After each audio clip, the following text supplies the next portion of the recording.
What's the best vintage you've ever had as a grower and a winemaker? So for me, there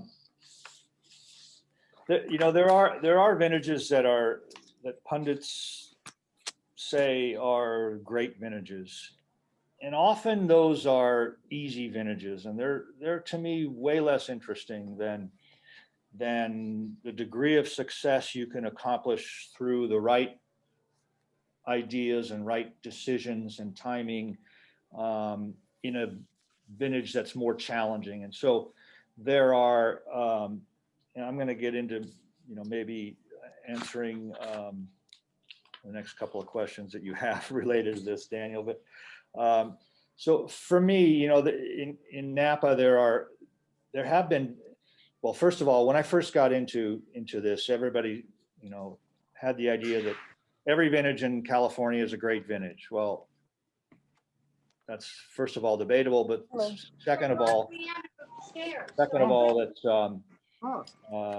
there is so much tremendous variability from vintage to vintage that people didn't realize earlier on, and do today, I think, such that there are very cool vintages and very hot vintages, and both of those can present challenges, and you have to make the right decisions in order to end up with a really outstanding result.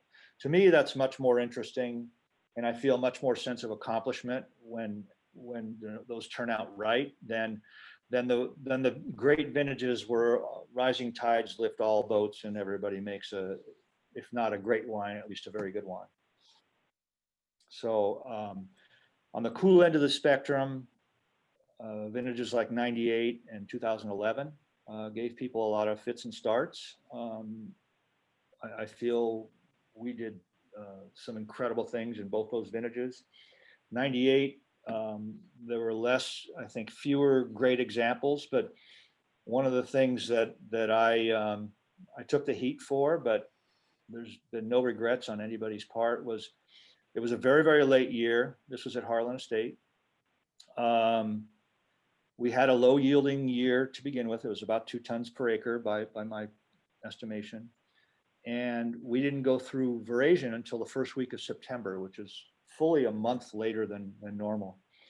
And I knew if we were going to have any kind of character that would be associated with what we were trying to accomplish at Harlan Estate, that we needed to do crop thinning, even though the crop was light, and to have any kind of chance of getting good ripening.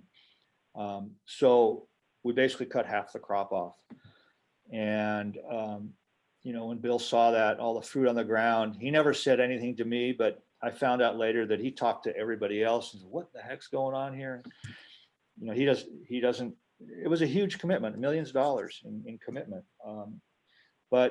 And we only end up making 600 cases of wine that year instead of, a normal year was 12 or 1,500 cases. But it's a really darn good wine. Even today, it outlived what everybody's expectations for it were. It was also the only year where we didn't use any Merlot, any Cab Franc, or any Petit Verdot. It was the only 100% Cabernet for Harlan Estate ever produced. Wow.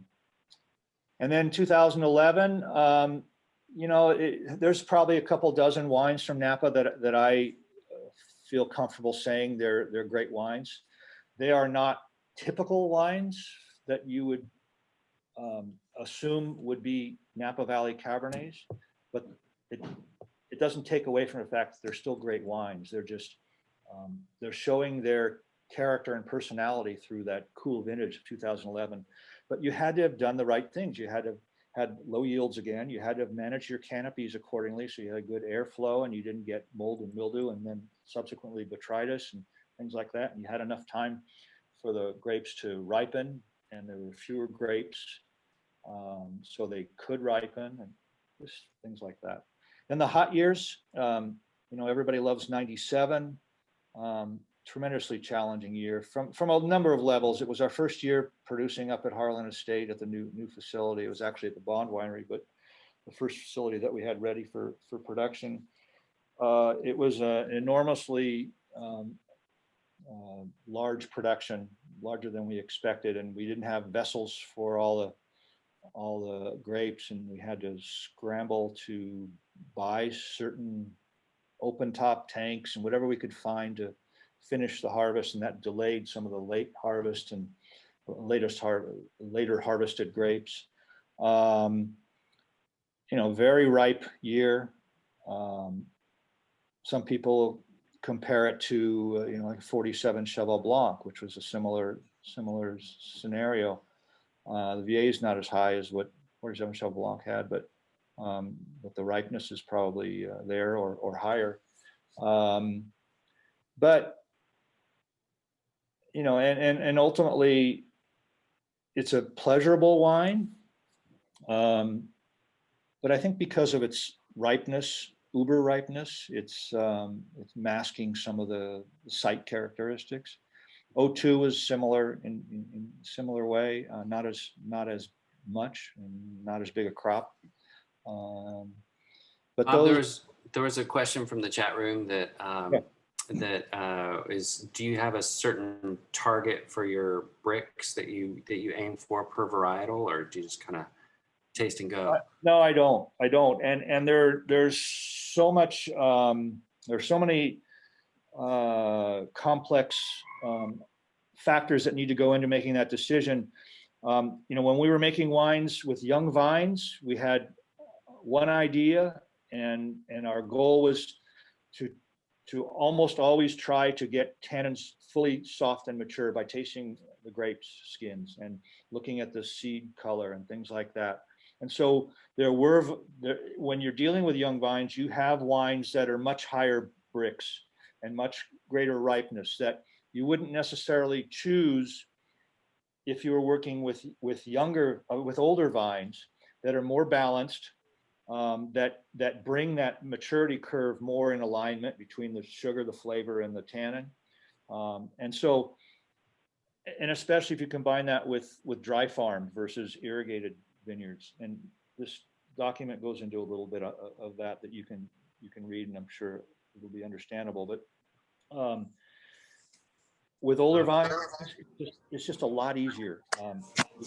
We can get soft tannins, we can get great flavor expression at much lower sugars, and we don't need to wait, and we have more freshness and more energy in the wines. All right, what are the bricks? Best vintage. Well, the two best vintages that sort of share with you what I'm interested in a wine as far as balance, which is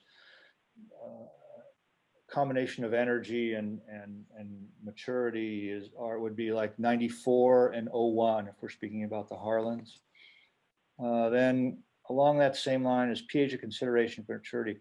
Yeah, pH has an impact on the freshness and energy that's expressed in the wine. You don't want it too low, you don't want it too high. So, but you don't have a whole lot of control. We're dealing with mostly volcanic soils that influence pH in a negative way the longer we wait. So we do benefit with older vines, for example, by being able to harvest a little bit earlier to get that balance. Wondering, good to see you. Oh, Garland. Good to see you too, Garland. Thanks. I see one. What's your favorite winemaker besides Martha? Oh, I don't know. There's a lot of great winemakers. I can't, you know. I mean, this is the other thing that's changed so much in the 40 plus years I've been making wine, is that even especially the lowest quality wines have probably shown much more improvement. They're doing it not in the same ways that we're doing it, where we're trying to not manipulate the wines and do the necessary work in the vineyard to end up with the results without having to fine or filter or process the wines. But overall, you know, when vineyards started to be replanted in the late 80s, early 90s, so for the next 15, 20 years, the improvements were just phenomenal. And I think that shows across the board. And there's a much greater sharing of knowledge and experience across the board than there was back then. It's just everybody knows everything now instantly. Cool, Bob. Thank you. While a lot of people have been out there making great wine, Bob has been making history. Every now and then someone comes along into your shop or your restaurant and asks what's the most expensive wine on your list. While there may be some Grand Cru wines that might be more expensive, and I do consider these to be California Grand Cru, these wines will no doubt be positioned at or near the top of your list of the most expensive wines there. I'd say that 99% of the time when that moment occurs and someone says, I want the most expensive wine on your list, you can speak to the history of the wine or the winemaker or the impressions from a previous vintage or the scores that they have or the ones that they've garnered in the past. Today is the opportunity to put some wine in that spot that you can speak to, that your customers can feel your passion about. Now, if you don't have anything to offer a person who wants to go home and say, I bought the most expensive wine they had, you've missed the opportunity to put hundreds of dollars on the bottom line with a single bottle of wine. These wines are collectible, investment worthy, and as you've seen today, they can be consumed in their youth. I'd like to thank you all for joining us today. And if you haven't read Bob's Principles of Wine Growing, I highly, highly, highly recommend it. It's very educational and wonderfully written.